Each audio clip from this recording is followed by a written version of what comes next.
안녕하세요. 강건남입니다. 짐이 그게 다예요? 네, 자취는 처음이라. 세입자로 들어온 청년이었어요. 성격도 밝고 첫인상이 순해 보였죠. 맨날 컵라면만 먹는 거야? 컵라면 용기가 왜 이렇게 많아? 제가 요리를 할 줄 몰라서요. 배달 음식은 너무 비싸고. 그렇다고 컵라면만 먹으면 어떡해. 건강 다 버리겠네. 엄마한테 반찬이라도 보내달라고 해. 그게 알고 보니 부모님이 두 분 다 일찍 돌아가셨더라고요. 형편도 넉넉지 않아 보였고 괜히 마음이 쓰였죠. 입에 맞을지 모르겠네. 너무 맛있겠는데요. 정말 감사합니다. 반찬을 나눠주며 이런저런 얘기를 나누게 됐고 가끔 밥도 같이 먹을 정도로 가까워졌죠. 진짜 미안해. 은행만 갔다가 금방 올게. 아니에요.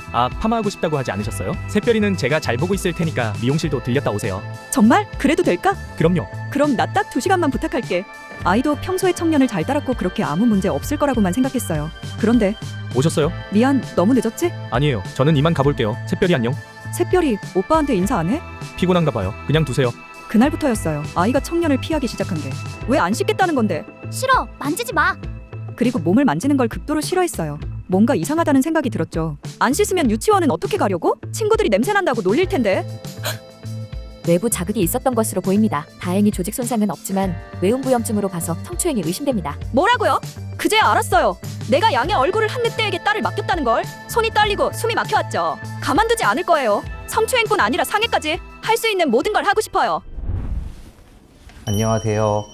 법무법인 이엘 차재승 대표 변호사입니다. 7세 아동 신체에 손가락을 삽입한 행위는 성추행일까요? 성폭행일까요? 13세 미만 아동이 신체에 손가락을 삽입한 행위는 단순한 성추행이 아니라 법적으로는 성폭행, 정확하게는 강간에 준하는 중대한 범죄로 평가가 됩니다. 이런 평가는 최근에 갑자기 생긴 것은 아니고 이미 2006년 성폭력 처벌 및 피해자 보호에 관한 법률, 이른바 성폭법에서는 13세 미만 아동의 신체 내부에 침입하는 행위를 매우 중하게 처벌해 왔었습니다.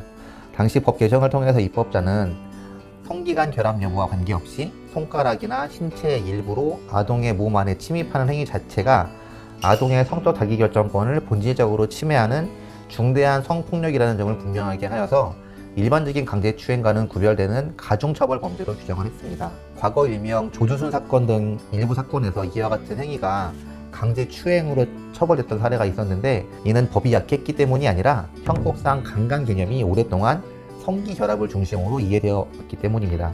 다만 그 과정에서 해석상 혼선이 있었을 뿐 법적으로 행위의 중대성이 부정된 것은 아니었습니다. 하지만 이런 혼선을 정리하기 위해서 2013년 형법이 유사강간죄가 신설되었고, 신체 내부로 침입하는 행위는 강간에 중하는 범죄라는 점이 명확하게 자리 잡게 되었습니다. 특히 13세 미만 아동인 경우에는 폭행이나 협박이 있었는지, 아이가 저항을 했는지와 관계없이 침입 자체만으로 범죄가 성립합니다. 아이에게는 성적 자기결정권이 아직까지 완전하게 형성되지 않았다고 보기 때문입니다.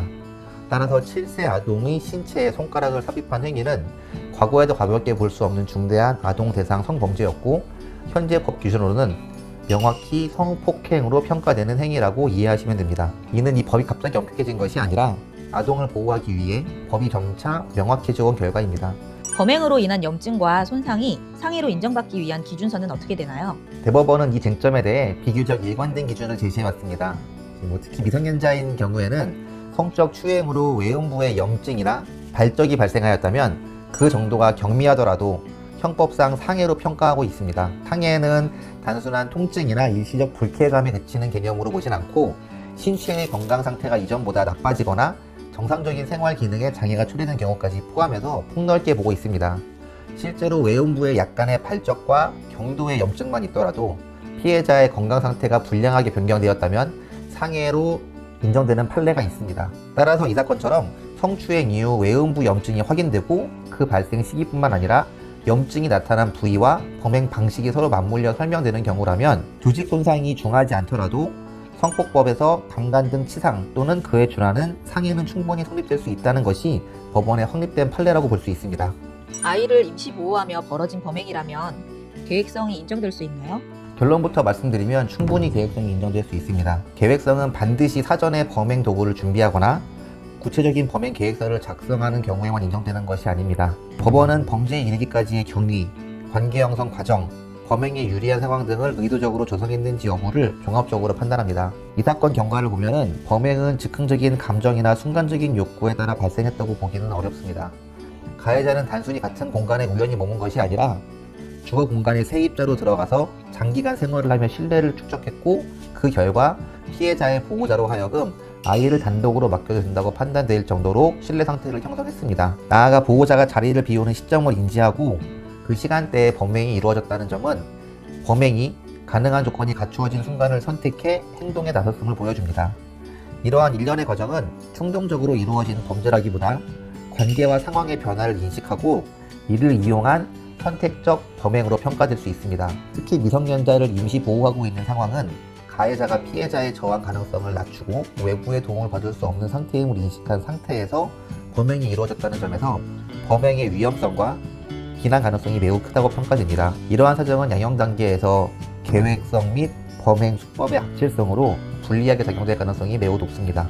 이 사건을 정리하면 단순한 성추행을 넘어 아동을 대상으로 한 매우 중대한 성범죄입니다. 그래서 이 사건은 일반적인 성추행 사건보다 훨씬 무겁게 다루어질 수밖에 없고 구속수사로 이루어지거나 장기간의 실형이 선고될 가능성도 상당히 높은 사건입니다.